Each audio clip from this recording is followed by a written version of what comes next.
नमस्कार साथियों, आप सुन रहे हैं लोक कथा। आज की कहानी है कौन है पति। तामांग अरुणाचल की प्रसिद्ध जनजाति अपातानी के मुखिया की बेटी थी।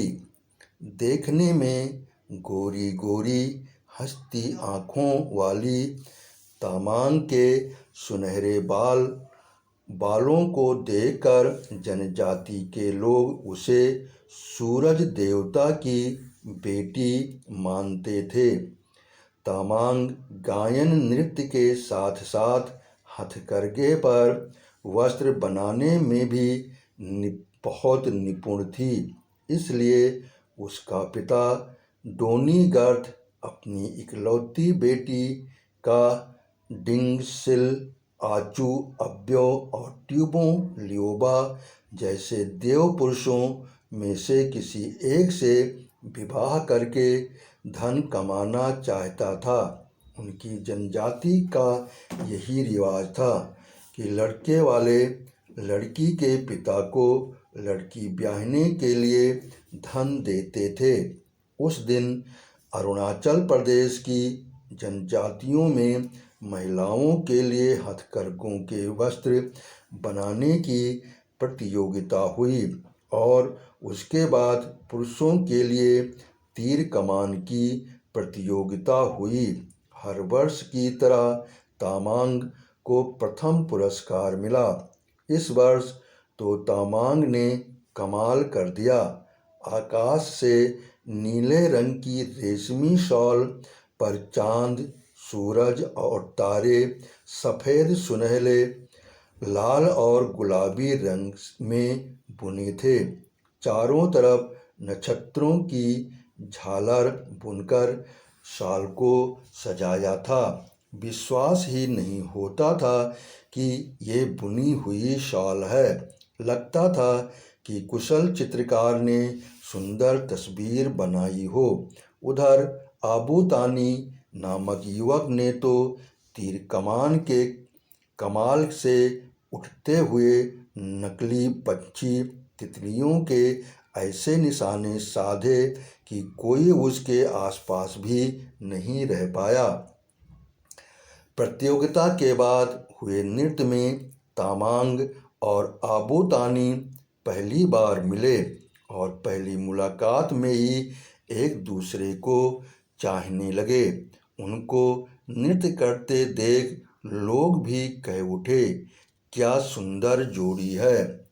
बाद में वे चुपके चुपके मिलते, क्योंकि दोनों को पता था कि तामांग के पिता किसी भी तरह दोनों के विवाह के लिए मंजूरी नहीं देंगे। इसलिए उन दोनों ने चुपके से विवाह कर लिया। एक दिन तामांग के पिता ने उसे बताया कि 3 देवपुरुष उससे विवाह करना चाहते हैं। तामांग ने बताया कि उसका विवाह हो चुका है। पिता ने कहा कि वो ऐसे विवाह को नहीं मानता, ना ही वे तीनों देवपुरुष मानेंगे। वे उनको नाराज नहीं कर सकता। इसलिए एक ही उपाय है। क्या पिताजी? तामांग ने पूछा। सबको एकत्रित करके शर्त रखेगा। जो शर्त पूरी करेगा वही तुम्हारा पति होगा। तीनों देवपुरुष और आबूतानी को बुलाया गया। पहली शर्त है कि चारों को जमीन पर इस तरह नृत्य करना या कूदना होगा कि जमीन से संगीत ध्वनि आए। शर्त सुनकर आबूतानी और तामांग परेशान हुए, पर आबूतानी की बहन ने कहा, चिंता मत करो। जहाँ आबूतानी को नृत्य करना था उसने वहाँ तालों यानी पीतल की तख्तियाँ मिट्टी के नीचे दबा दी। नृत्य प्रारंभ हुआ। तीनों देवपुरुषों के नृत्य प्रारंभ हुए। तीनों देवपुरुषों के अनेक बार उछल कूद करने पर भी कोई आवाज नहीं आई। आबू तानी ने जैसे ही नृत्य प्रारंभ किया, हर पदन्यास के बाद टन टन की आवाज ने तार दिया। आबू तानी जीत गया, पर पिता और तीनों देवपुरुष नहीं माने।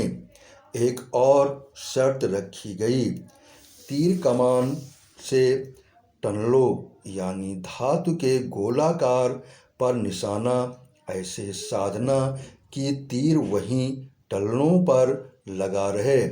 इस बार भी आबू तानी की बहन ने उपाय बताया। उसने आबू तानी के तीरों की नोक पर मधुमक्खी के छत्ते से निकाली गई मोम लगाई। पहले देवपुरुष ने निशाना साधा, उसका तीर टल्लों पर जाने से पहले ही गिर गया। दूसरे देवपुरुष ने भी तीर कसा, पर निशाना चूका, वह टल्लों के पास से गुजर गया। तीसरे देवपुरुष ने तीर टल्लों पर सही मारा, टन की आवाज भी हुई, पर तीर नीचे गिर गया। आखिर में आबू तानी ने तीर मारा, वह सीधा टल्लों के मध्य में लगा और वहीं पर लगा रहा। ये शर्त भी आबू तानी ने जीत ली। अब आखिरी शर्त होगी, अगर वह आबू तानी जीता तो वही होगा तुम्हारा पति। तामांग के पिता और तीनों देवपुरुष बोले, यह तो बेईमानी है। हर बार आबू तानी के जीतने पर और एक शर्त कहकर मुझे और आबू तानी को जुदा करने की कोशिश करते हो। तामांग क्रोधित होकर बोली। गांव के बाकी लोग ने तामांग का साथ दिया। लोगों का गुस्सा देखकर तामांग का पिता और देवपुरुष बोले, अब वाकई में ये आखिरी शर्त होगी। जो कोयले के टुकड़ों और मिट्टी के कुल्हड़े को सबसे दूर फेंकेगा वही तामांग का पति होगा। तामांग ने इस बार अपनी बुद्धि से काम लिया। उसने आबू तानी के कुल्हड़े के अंदर शहद लगा दिया और अपनी पालतू मधुमक्खियों को कोयले के चूरे से लथपथ कर दिया। एक एक करके तीनों देवपुरुषों ने कुल्हड़े फेंके और बाद में कोयले के टुकड़े। अब बारी आई आबू तानी की। उसने पूरे जोर से मिट्टी का कुल्हड़ा दूर फेंका, जो तीनों के कुल्हड़ों से अधिक दूर गिरा। फिर उसने मधुमक्खियों को मुट्ठी में पकड़कर हवा में फेंका। शहद की खुशबू से कुल्हड़े तक पहुंची, जबकि देवपुरुष के कोयले के टुकड़े उनके कुल्हड़ों तक भी नहीं गए। लोगों ने आबू तानी की जय जयकार करी। कल सुबह उसी जगह तामांग का विवाह मैं आबू तानी से रचाऊंगा। सब लोग निमंत्रित हैं। तामांग के पिता ने ऐलान किया। सुबह दुल्हन के वेश में तामांग जब मैदान में पहुंची तब हैरान हो गई। आबू तानी के रूप में 4 जने खड़े थे। ये भी चाल थी, पहचानो कौन है पति और उसे माला पहनाओ। तामांग के पिता ने कहा। तामांग ने थोड़ी देर आंखें मींची, फिर बोली, मैं सबसे पहले हाथ मिलाऊंगी और फिर ही माला पहनाऊंगी। बहुत खूब, तीनों पुरुष खुश होकर बोले। पर तामांग ने देखा असली आबू तानी चुप खड़ा था। पहले देवपुरुष से जब तामांग ने हाथ मिलाया तो उसने जोर से दबाया और आंख मारी। तामांग ने गुस्से से हाथ छुड़ाया। दूसरे देवपुरुष के पास पहुंचकर तामांग ने मिलाने के लिए हाथ बढ़ाया, तो वह इतना पगला गया कि बाहें पसार कर आगे बढ़ने लगा। तामांग खिसक कर निकल गई। अभी तीसरे देवपुरुष ने उतावला होकर हाथ आगे बढ़ाया और तामांग का हाथ पकड़कर जोर जोर से हिलाने लगा। बड़ी मुश्किल से तामांग ने अपना हाथ छुड़ाया। अब वह चौथे यानी असली आबू तानी के पास पहुंची। उसने आबू तानी से हाथ मिलाया। उसके परिचित स्पर्श और उसकी आंखों से छलकते प्यार से वह निश्चिंत हुई। उसे पूरा विश्वास हुआ और उसने आबू तानी को वरमाला पहनाई।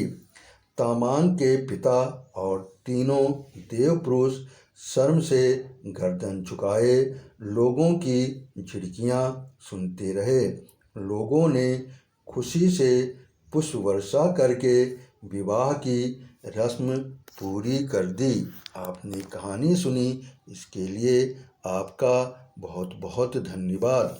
आपने सब्सक्राइब किया, इसके लिए मैं दिल से आभारी हूँ।